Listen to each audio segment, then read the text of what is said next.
Kansas breakout Johnny Furphy will be the latest Australian to be a first-round pick. This is Floor and Ceiling. Let's break it down. Johnny Furphy is having an extremely productive and efficient season for Kansas despite not seeing the ball all that much. In his freshman year, he is averaging 9 points and a little under 5 rebounds per game, while shooting 37% from 3 and 73% from 2.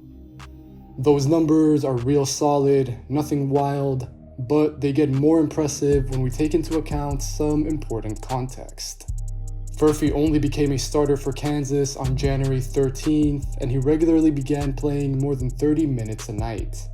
After that, as a starter, he improved to about 13 points and almost 7 rebounds per game, with 1 assist, 1.5 stocks, and 38% from 3.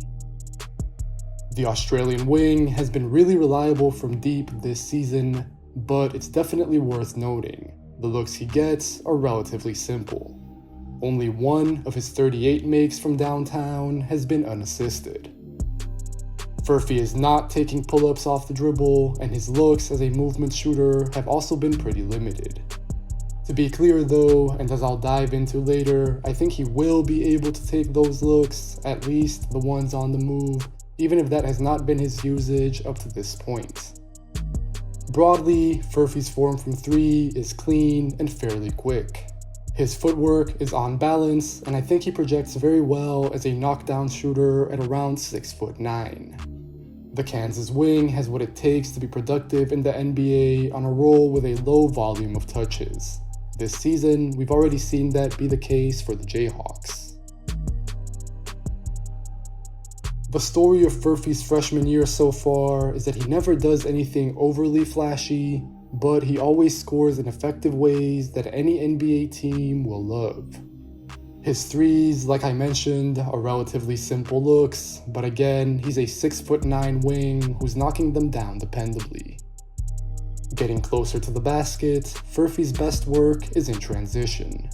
We go back to his size, with solid speed, long arms, and very real bounce that we've seen going back to his days before Kansas.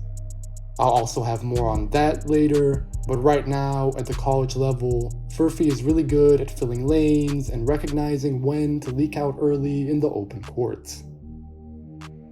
The Australian prospect is a smart cutter behind the defense, and he racks up tons of easy baskets this way. Once he gets to the rim, he can then finish with either hand, which I really like. Right now, Furphy is in the 91st percentile for transition, which is excellent. He's a real high flyer, and his motor also shines in these situations. As with his 3-point shooting, all of this bodes very well for him once he makes the step up to the next level. In the half court, Furphy can also shine as a cutter. As I've been saying, he's an intelligent mover away from the ball, and he leverages his athleticism well to go along with that. So far this season, Furphy is converting a really convincing 86% of his shots at the basket. Nearly 30% of his total shots come near the rim, which isn't super low volume, but it is still improvable. Of course, we can't expect him to stay at that 86% finishing. That would be an incredibly dominant figure. But I think the ways that he gets those shots will translate, particularly since I think he'll always fit in much more as an off-the-ball player. Furphy understands when to cut after defenders fall asleep or start ball watching. He has good touch with both hands, and he also has enough size and athleticism to not really be bothered. Looking ahead to the NBA, he is going to have to get stronger, but still, all of this cutting and moving off the ball is very scalable next to playmakers and bigs at the next level. We already see this now with how Kevin McCullough and Hunter Dickinson generate attention and how Furphy capitalizes off of that.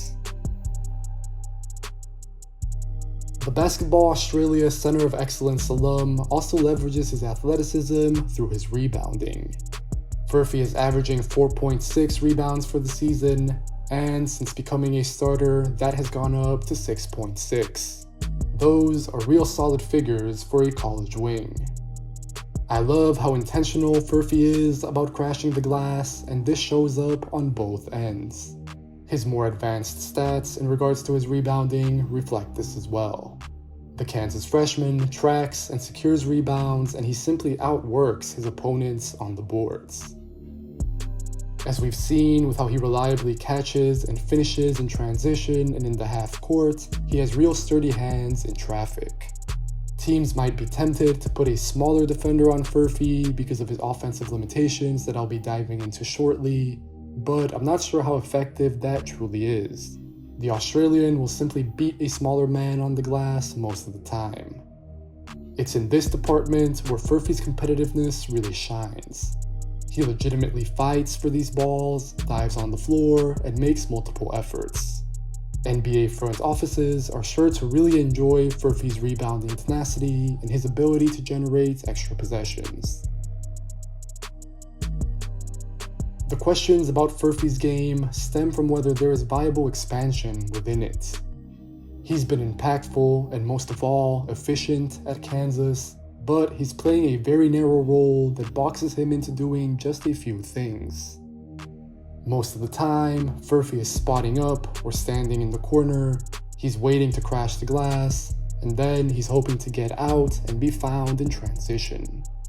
Like we've been seeing so far, he's done this very well, but he is being tasked with making very few decisions. In today's NBA, it's no longer enough to just spot up and take threes. You have to be able to do more, be it attack a closeout, collapse a defense to find a pass, or self-create for yourself a little bit. Up until now, we've barely seen this from Furphy at Kansas. He's not dynamic, off the dribble, and I think he has issues separating from his defender, which is why his athleticism is much better suited to the open court. Like I said at the top of the video, all but one of his threes have been assisted, and he's also taken just 15 two-point jumpers, only 4 of which have gone in. On top of that, he has 25 assists in 29 games. To be fair, he doesn't turn the ball over with only 17 turnovers for the season so far, but that's because he barely has to do anything with the rock. If he does try something, the results haven't really been there. At the end of the day, NBA teams are going to have to evaluate Furphy in workouts and ask themselves whether they see him taking on more responsibilities, even if that only is as a role player. So far, the few signs we've seen at Kansas have not been overly encouraging, but it's a really small sample size. We don't have to over-scrutinize it, but we should also ask ourselves why this is happening. Given that Furphy's usage in college has been so structured, I wanted to look at some of his tape before Kansas in order to get a better read on what a more fleshed out skill set might look like. These clips are largely from last spring, when he competed in the NBA Academy Games in Atlanta and then in the Australian Second Division. Now, the competition level is totally different to the NCAA, but it's more so about the flashes and the process here. Some of Furphy's takes to the rim look pretty solid. His handle does look very improvable, but he's attacking sharply off the catch or using a ball screen to more or less get to the spots he wants. Furphy is not a very creative finisher. He relies on scoops a bit too much for my liking, but he takes advantage of his 6'9" frame and his very real vertical athleticism. Even if he's not creating for himself against a set defense, I do see these sorts of finishes being feasible whenever he's attacking a closeout or a scrambling defense. Still, the Australian prospect definitely has room to get more physical. Furphy has problems playing in traffic and finishing against real length at the rim.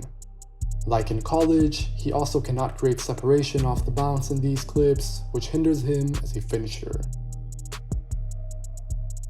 And very quickly, although I don't have many questions about him as a shooter, it is good to see more types of shots fall for him, be it off the move from deep, or even pulling up a little bit.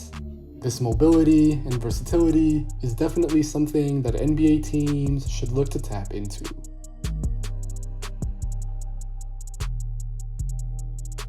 Defensively, Johnny Furphy has been okay in college, but I'm more focused on what he could look like down the line. Right now, at least for the most part, I really like how engaged he is both on and off the ball. He's shown some solid flashes as the low man, and his size and length is enough to throw attackers off their rhythm. Furphy isn't getting an overwhelming amount of steals or blocks, a little over 1 per game combined, but I think he does a decent enough job at getting stops. The Australian prospect definitely needs some ironing out, we'll get into that, but I think he looks very projectable. In the NBA, he should find a role as a diligent, high-energy defender who can make life tough for wings, especially once he gets stronger, but also get into guards. Furphy has shown sturdy flashes of containing drives and cutting off attackers. He's long and tall, and he moves his feet well. I like his technique and discipline on his closeouts, and despite still holding a pretty skinny frame, he plays with some toughness. Furphy guards with active hands, his hips and his knees are flexible, and this allows him to slide backwards and sideways. In terms of improvement points, I think the 2 biggest ones concern his on-ball defense, and to some extent, they are fixable. Right now, I feel like the Jayhawks wing can be guilty of giving up too many straight-line drives. At times, his positioning is definitely improvable, but largely though, this relates to his strength. Smaller, stockier attackers can dislodge Furphy, who plays tough, but he's still a little weak physically with a thin lower body. I feel like his frame should support added weight, so I'm not overly concerned, but this could be an issue early on. He's not going to be as physically developed as other NBA wings just yet. Still, I want to see whichever team drafts Furphy to really challenge him on this end of the floor. They should ask him to get reps on the other team's best players early on in his career, both in terms of wings, but also some guards, so that he can develop. Furphy is definitely not excellent on this side of the ball right now, but I think he's pretty solid for a college freshman, and most importantly, there's a defined road for him to become a relatively switchy and active 6'9" wing defender, and those are always valuable in the NBA. Johnny Furphy is going to end up somewhere between 15 and 25 on my big board. His current role will easily translate into the NBA. On offense, I buy the size, the athleticism, and the shooting. Down the other end, I see a clear path forward for him as a switchy wing defender with a great motor. However, Furphy needs to show to me that he can do more before I would pick him in the lottery. He barely makes any decisions, and he's shown very little creation, both for himself and for others. As always, if you enjoyed this video, make sure to leave a like, make sure to leave a comment telling me what you think about Johnny Furphy, and if you enjoy the channel, if you want to watch more content like this, make sure to subscribe. Take care, and I'll catch you guys next time.